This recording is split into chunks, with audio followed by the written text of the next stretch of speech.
Hello दोस्तों, नमस्कार। मैं एक बार फिर से आप सभी लोगों का स्वागत करती हूँ अपने एक नए वीडियो में। दोस्तों, आज हम आप लोगों को बताएंगे विलियम शेक्सपियर की द टेम्पेस्ट की स्टोरी, वो भी हिंदी में।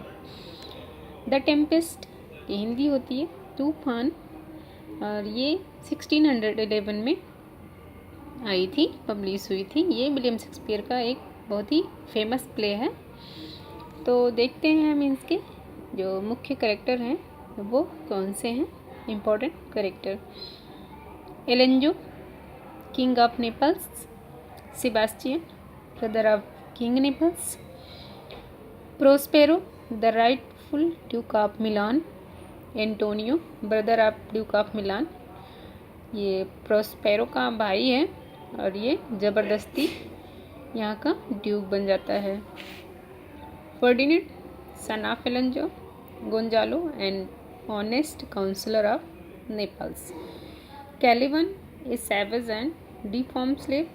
ट्रिंकुलो, एजेस्टर मतलब मजाकिया। Stephano, a drunken butler. Miranda, daughter of Prospero. Ariel, an airy spirit under the command of Prospero. Iris, Ceres and Juno, ये स्पिरिट्स हैं। स्टोरी ऑफ द प्ले, अब देखते हैं हम टेम्पेस्ट की स्टोरी। द टेम्पेस्ट ये 1611 में विलियम शेक्सपियर के द्वारा लिखित एक ड्रामेटिक रोमांस है, जिसे ट्रेजेडी तथा कॉमेडी दोनों ही तत्वों का समावेश है। द टेम्पेस्ट का प्रोटैगनिस्ट मतलब मुख्य पात्र जो है वो प्रोस्पेरो है, और उनकी एक लड़की है जिसका नाम मिरांडा है, और ये एक बहुत ही सुंदर लेडी है। कहानी की शुरुआत जो है ये 12 साल पहले हुई थी। यह एक घटना से होती है जिसमें प्रोस्पेरो का भाई एंटोनियो उसे राज्य से बेदखल करता है। इस समय प्रोस्पेरो की लड़की जो मिरांडा है वो सिर्फ 3 साल की रहती है जब ये इनको राज्य से निष्कासित कर देता है। एंटोनियो का भाई जो प्रोस्पेरो का भाई एंटोनियो प्रोस्पेरो और मिरांडा को एक छोटी सी नाव में बैठाकर ज़बरदस्ती राज्य से बाहर निकाल देता है, और ये सोचता है कि ये लोग खाने पीने की वस्तुओं के अभाव में मर जाएंगे। इसका मतलब है कि उस नाव में खाने पीने की कोई चीज़ नहीं रखते हैं, और सोचता है ये कि ये लोग 2-4 दिन में 10 दिन में जब कुछ खाने पीने के लिए नहीं पाएंगे तो ये लोग मर जाएंगे। लेकिन क्या होता है, संकट की इस घड़ी में गोंजालो, जो कि एक पुराना मतलब इनका मुखिया है, नौकर है, भंडारी है, प्रोस्पेरो की सहायता करता है और चुपके से उस नाव में कुछ खाद्य सामग्री तथा कपड़े भी रख देता है। नाव से यात्रा करते समय प्रोस्पेरो एक द्वीप पर आ जाता है जहाँ पर साइकोरेक्स नामक एक चुड़ैल जो है रहती है। उसने कुछ आत्माओं को कैद करके रखा हुआ था।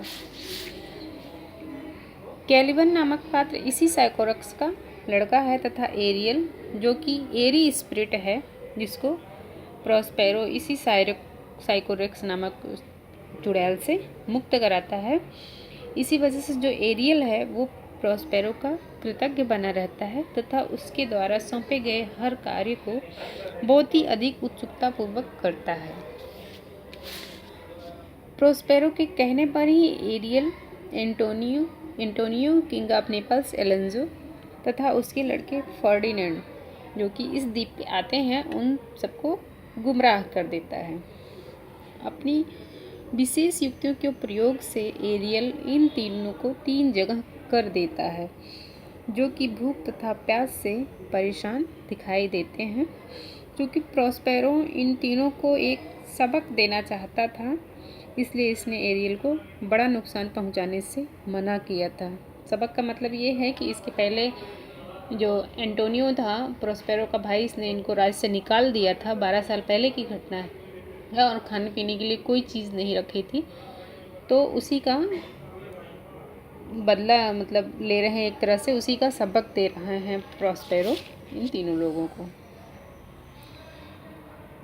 फर्डिनेंड को मिरांडा के पास लाया जाता है तथा दोनों एक दूसरे को देखते हैं। इससे पहले मिरांडा ने 2 व्यक्तियों के अलावा किसी को नहीं देखा था, प्रॉस्पेरो तथा कैलिवन को ही देखा था। इसलिए फर्डिनेंड, जो कि यह तीसरा व्यक्ति देखी थी, उसको बहुत ही सुंदर लगा और दोनों में प्रेम हो जाता है।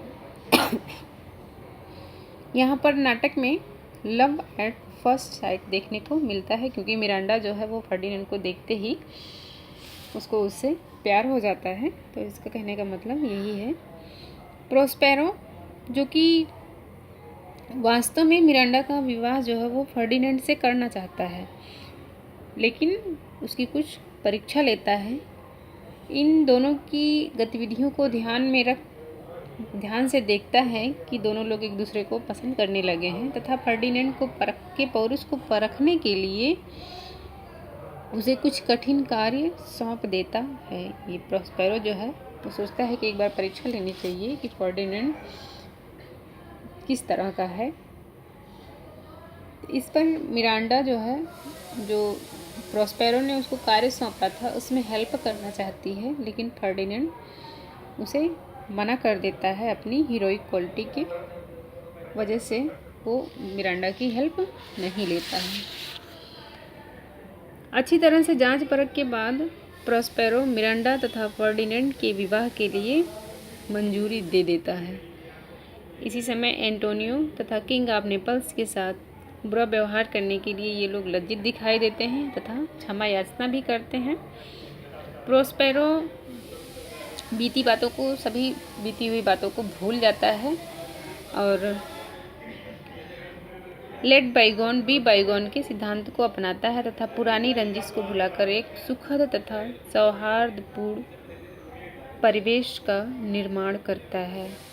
मतलब जो भी उसके साथ अतीत में उसके घटनाएं हुई थी, जो भी उसके भाई ने, एंटोनियो ने उसके साथ बुरा किया था, वो सब भुला देता है पुरानी रंजिश को, और फिर से खुशहाल जीवन जीने की ये लोग तैयारी करते हैं। मिरांडा का विवाह फर्डिनेंड के साथ सर्वसम्मत से होता है, जो कि इस प्ले की हैप्पी एंडिंग को दिखाता है। इस प्ले का यही हैप्पी एंडिंग है, इसीलिए इसको कॉमेडी में रखा गया है। तो दोस्तों, ये हो गई हमारी स्टोरी टेम्पेस्ट की। दोस्तों, आपको ये वीडियो कैसी लगी है आप हमें ज़रूर बताइएगा, और अगर आपने हमारा वीडियो अभी तक आपने हमारा चैनल सब्सक्राइब नहीं किया है तो सब्सक्राइब कर लीजिए, जिससे हमारे द्वारा डाली गई हर वीडियो आप तक आसानी से पहुंच जाए। तो दोस्तों, आज के लिए बस इतना ही। मिलते हैं अपने नेक्स्ट वीडियो में नए टॉपिक के साथ। तब तक के लिए नमस्कार।